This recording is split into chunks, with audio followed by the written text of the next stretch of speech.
Hello, fellow Planeswalkers. It's Scott coming to you on the official Caffeinated Gamers YouTube channel. And today we're going to look at day 2 of previews for the Lost Caverns of Ixalan.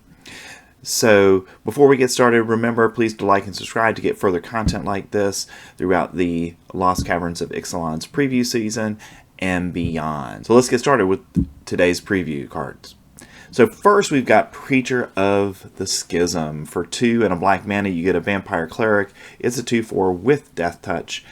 And I think that is very important that it's a 2/4 because that means it doesn't die to cut down, which is a really positive thing for this card as we look at what it does. So it has Death Touch, and then whenever Preacher of the Schism attacks the player with the most life or tied for the most life, create a 1/1 white vampire creature token with lifelink. And whenever Preacher of the Schism attacks while you have the most life or are tied for the most life, you draw a card and you lose 1 life. So if you're ahead on life, you get to draw a card and you lose a life. If you're behind on life, you get to create a 1/1 vampire. And if you're tied, you get to do all 3 things, which I think is a fantastic ability early in a game where we really haven't seen much combat yet to get all 3 of those triggers. So I think this is a card that's going to be competing with a bunch of other cards for the 3-drop spot in black decks, because the value there I think is just incredibly high for this card. So it has a very high floor in terms of its overall ability. So I think any black deck's going to want this as at least a couple copies of, if not a 4 of, because it also, with Death Touch, it means that it can kill a Sheoldred or anything else in combat. And the fact that it's a 2/4 means that it trades with a lot of the other 3-drops in Standard because they're 3/3s. So I think that in and of itself makes this a very powerful card, and I think we're going to see it quite a bit in Standard. Next we have Bonehorde Dracosaur. For 3 and 2 red mana, you get a Dinosaur Dragon. That's a 5/5. It has flying and first strike. And at the beginning of your upkeep, exile the top 2 cards of your library. You may play them this turn. If you exile a land card this way, create a 3/1 red dinosaur creature token. If you exiled a non-land card this way, create a treasure token. So with the 2 cards you exile, if you exile a land and you exile a non-land card, you get a treasure and you also get the 3/1 dinosaur creature token. So my only concern with this card is, will it survive until your upkeep? If it does, I think it's a fantastic card, and I think any deck that can protect it, keep it there, the ability to have, in essence, 3 cards on a turn is very, very powerful. Now, sometimes you may not be able to use all of them, but generally speaking, I think this is a fantastic Magic card, which we'll see play in Standard. And as somebody who plays a lot of mono red, I'm interested to play with this to see how much value we can get out of Bonehorde Dracosaur. Next, we have our 3rd god, Aklazaz, Deepest Betrayal. For 3 and 2 black mana, you get a legendary creature. That's a Bat God. It's a 4/4. It has flying and lifelink. And when Aklazaz attacks, each opponent discards a card. For each opponent who can't, you draw a card. So nice card draw ability there, and the ability to remove cards from your opponent's hand so they can't play stuff. So very nice ability there. And whenever an opponent discards a land card, you create a 1/1 black bat creature token with flying. And when Aklazaz dies, return it to the battlefield tapped and transformed under its owner's control. And when you flip it, you get the Temple of the Dead, which you can tap for black mana, or for 2 and a black mana, you can transform Temple of the Dead. Activate only if a player has 1 or fewer cards in hand, and only as a sorcery.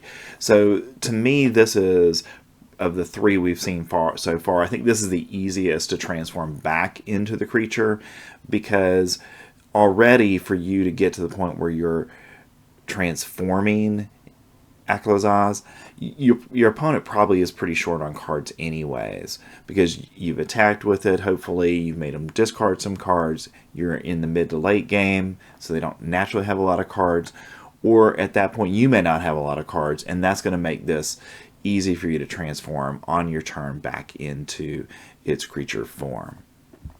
Now, playability wise, I think because of what it does, the fact that you get to force an opponent to discard a card, you get to draw a card if they can't, the fact that you get to create a 1/1 bat creature token when they discard a land, I think all of those are really good abilities, and I think this is going to find a home somewhere in Standard. And the fact that it's legendary actually might mean that the Esper deck, Esper Legends, might want a couple of copies of this because of that recursive nature of it. Next, we've got Intrepid Paleontologist. For 1 and a green mana, you get a Human Druid. That's a 2/2. You can tap it to add 1 mana of any color. You can spend 2 mana to exile target card from a graveyard, and you may cast dinosaur creature spells from among cards you own exiled with Intrepid Paleontologist. If you cast a spell this way, that creature enters the battlefield with a finality counter on it, and if a creature with a finality counter on it would die, you get to exile it instead. So there's a lot to unpack here. So first of all, 2 mana, 2/2 mana creature is a good on rate card. And the fact that you can then exile cards from a graveyard, whether it's your opponent's graveyard or your own, I think is a really good ability to have on a card. And the fact that if you play this and you've got some dinosaurs in your deck and you can go ahead and exile one of those, then you get to replay it. So I think that's a really powerful ability in Standard where we want some recursive nature. And I think because of that, I think this is going to find its way into Standard. Again, anytime we're talking about green cards, the one limitation we have to say about them is that right now green isn't a very strong card in Standard, so we'll have to see how this fits in. But I think with this and some of the other cards we're going to see from the set, I think green is going to be in a better position to not only be a supporting color in decks, but maybe even the primary color. Next, we've got Tarian's Journal. For 1 and a black mana, you get a legendary artifact, and you can sacrifice another artifact or a creature, and when you do, you get to draw a card, and you can only do this when you can cast a sorcery. So it's a very nice, hey, I can sacrifice a creature or an artifact. So I'm wondering if this goes into the Mardu Sacrifice deck as a couple copies of it, as a way of garnering extra card draw. You're using this to activate the abilities of other cards that you already want to activate. So I think this has got a lot of potential Standard playability because of that. And then later you can spend 2 mana and discard your hand and transform Tarian's Journal. And then when you do that, you get the backside, which is the Tomb of Ixalan. It's a legendary land. It's a cave. Okay, which caves are important in the set because there are mechanics built around them. You can tap it for black mana, and you can also tap it. When you do, you may cast a creature spell from your graveyard this turn. If you do, it enters the battlefield with the finality counter on it and is a vampire in addition to its other types. So the way I'm looking at this card is you use it to sacrifice things and draw cards early in the game, and when you exhaust your hand, then you go ahead and transform it and then start getting creatures back from your graveyard every turn with its ability. So I think this has definite Standard playability. Again, I think that Mardu Sacrifice deck or any of the Sacrifice decks that we might see in the next Standard will be a good place for this. Next, we've got Deeproot Pilgrimage. For 1 and a blue mana, you get an enchantment, and whenever 1 or more non-token merfolk you control become tapped, create a 1/1 blue merfolk creature token with hexproof. So this is a really powerful enchantment potentially in Standard. Right now, we don't have a dedicated merfolk deck as of this point in time, but because we're going to get more merfolk with this set, and we already have a few good merfolk, I think this has a place in any Merfolk deck that does develop, or in any deck that you have a critical mass of Merfolk in, that you're going to be able to activate this ability regularly to get those extra creature tokens. Next, we've got Sovereign Okenek Ahau. For 2, a green and a white mana, you get a legendary creature. That's a Cat Noble. It's 3/4 and has Ward 2, so it's self-protected a little bit on the board. And whenever Sovereign Okenek Ahau attacks, for each creature you control with power greater than that creature's base power, put a number of +1/+1 counters on it that equal to the difference. So this is a very interesting ability, and I'm interested to see how the wording of this plays out, because it says for each creature you control with power greater than that creature's base power, put a number of +1/+1 counters on that creature equal to the difference. As long as Okenek's power is greater than the base power of another creature, you're going to get to perpetually put +1/+1 counters on those cards. And in Standard, I think we definitely are going to have ways of putting more +1/+1 counters on Okenek. And because of that, I think this has playability in a +1/+1 counters deck, and maybe even beyond that. So it'll be interesting to see how deck builders use this card, but I think it's got standard playability. The question is, where does it fit? Because right now, outside of the Selesnya enchantment deck, we're really not seeing Selesnya colors together. Next, we've got Sanguine Evangelist. For 2 and a white mana, you get a Vampire Cleric. It has Battle Cry, and whenever this creature attacks, each other attacking creature gets +1 until end of turn. So I didn't realize that Battle Cry had become maybe a keyword ability that was evergreen, but we've seen a couple of cards over the last few sets that have this, so we'll have to see where that effect lies in the future. Now, when Sanguine Evangelist enters the battlefield or dies, you get to create a 1/1 black bat creature token with flying. So when you play this, you're really getting 3 power and 2 toughness and the Battle Cry ability. So I think this has standard playability in the right deck. And I think where we'll see it most likely is in a go wide deck, where you've got a lot of either creatures or tokens, creatures that are going to attack at one time, and you're really just trying to attack one time to wipe out your opponent, because you have simply a numerical advantage in the number of creatures that you have. Outside of that, I don't see it as powerful enough to see a tremendous amount of standard play on its own. It's got to be in that supportive role of a deck that's going to go wide. Next, we have Matzal Antili, the Great Door. For 3 mana, you get a legendary artifact where you can tap it to draw a card, then discard a card, and you can pay 4 and transform Matzalanti, the Great Door. Activate only if there are 4 or more permanent types among cards in your graveyard. Artifacts, battles, creatures, enchantments, lands, and planeswalkers are the permanent types.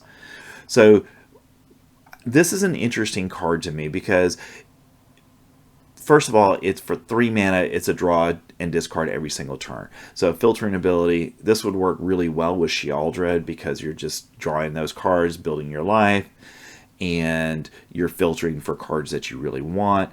And while you're doing that, if you set up your deck correctly, and you have artifacts, you have battles, you have creatures, enchantments, lands, and planeswalkers, at least 4 of those types in your deck, in enough number so that you're going to get them every game, then you can transform this. And when you do, you get to activate the core. And it's a legendary land.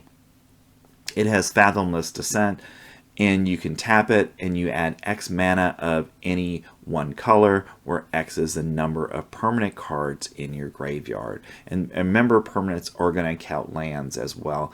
So I think there's a tremendous ability here to really produce very large, get really large creatures onto the field, or pay large sorceries in terms of the overall cost. So because of that, I think there's potentially a place for this in standard, but it's going to have to find the appropriate deck that's going to have artifacts, it's going to have battles, it's going to have creatures, it's going to have enchantments, it's going to have lands, and probably planeswalkers. You're probably going to want all 6 types so that you're guaranteeing yourself for when you want to go ahead and transform the Great Door. Next, we have Threefold Thunderhulk for 7 mana. You get an artifact creature, that's a golem. And Threefold Thunderhulk enters the battlefield with 3+1/+1 counters on it. Whenever Threefold Thunderhawk enters the battlefield or attacks, create a number of 1/1 colorless gnome artifact creature tokens equal to its power. And for 2 mana, you can sacrifice another artifact and put a +1/+1 counter on Threefold Thunderhawk, thus increasing its power, thus increasing the amount of gnomes that'll be created when it attacks. So very interesting card. 7 mana, I think based on what we've got in the 7 mana slot right now, makes it hard. But if we do see this have play in standard, I think where you're going to see it is in a deck that is dedicated to artifacts, where you're going to have power stones or other things that are going to allow you to cast artifacts ahead of schedule. And in that deck, it might be just the ideal card because you're going to be able to create a lot of different artifacts, creatures with this. And because of that, you have another potentially go wide strategy with this card. But again, I think there's a lot of setup that you would need with it to make it really good in standard. Next, we have Bartolome del Presidio. For a black and a white mana, you get a legendary creature. It's a Vampire Knight. It's a 2/1, and you can sacrifice another creature or artifact. And when you do, you put a +1/+1 counter on Bartolome del Presidio. So yesterday we talked about Veto, and Veto is a card that every time you sacrifice something on your turn, you get a benefit.